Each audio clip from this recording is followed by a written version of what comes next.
मी आटपाडी बाजारात मान तालुक्यातून बिजवडी या गावावरून या ठिकाणी आलो आहे. किती बकरी घेतली का इथे? नाही, मी माझी बकरी विकायला बी या ठिकाणी येतो आणि जर चांगल्या क्वालिटीची जी बकरी असते ती खरेदी करण्यासाठी मी या ठिकाणी येतो.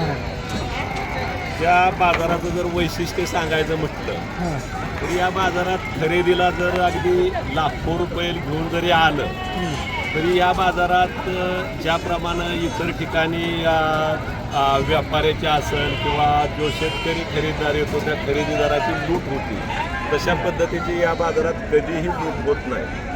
आणि हा बाजार जर बघितला आणि या आटपाडी कृषी उत्पन्न बाजार समिती आणि मेंढी बाजाराचं जर वैशिष्ट्य बघितलं तर इथलं असणारं जे सर्व संचालक मंडळ, इथले असणारे चेअरमन, पुजारी साहेब असतील, व्हाईस चेअरमन असतील, यांचं या बाजारावरती एवढं लक्ष असतं की या बाजारात कुठल्याही खरेदीदाराला किंवा कुठल्याही जो शेतकरी पशुपालक जो असतो तो मेंढरं घेऊन येतो, विक्रीला येतो, तिथं कुणालाही दमदाटी केली जात नाही.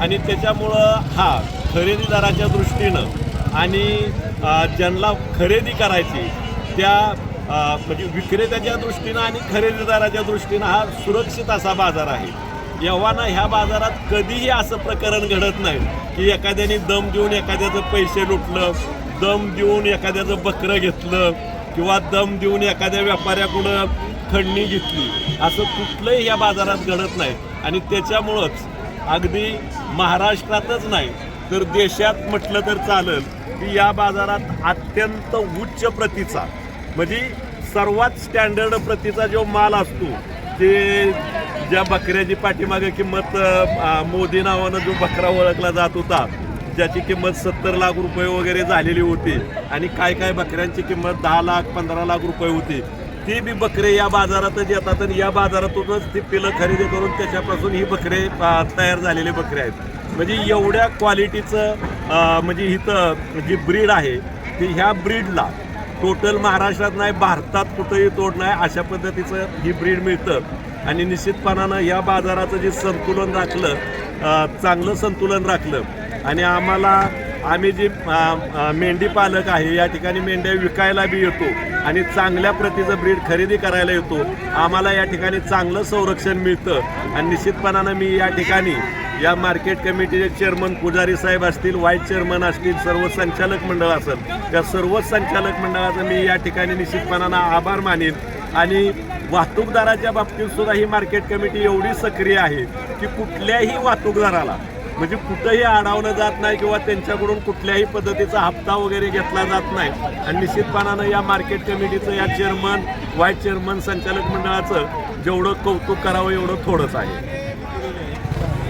7 ते 7.5 हजाराप्रमाणे आम्हाला ते मिळालेलं आहे. आणि याच्या अगोदर पण मी भरपूर खरेदी केलेली आहे या मार्केटमधून. पुजारी साहेब त्यावेळेस पण आम्हाला खूप सहकार्य झालं, आज पण आहे त्यांचं. तर इथं मार्केट कमिटी व्यवस्था इतकी सुंदर आहे, कुठलं इथं फसवणूक होत नाही आणि एकदम सुरक्षित बाजार समिती आहे. त्यांनी आम्हाला इथं राहण्याची पण व्यवस्था मोफत केलेली आहे. इथं शेतकऱ्यांना पाणी पण आरो वॉटर मिळतं.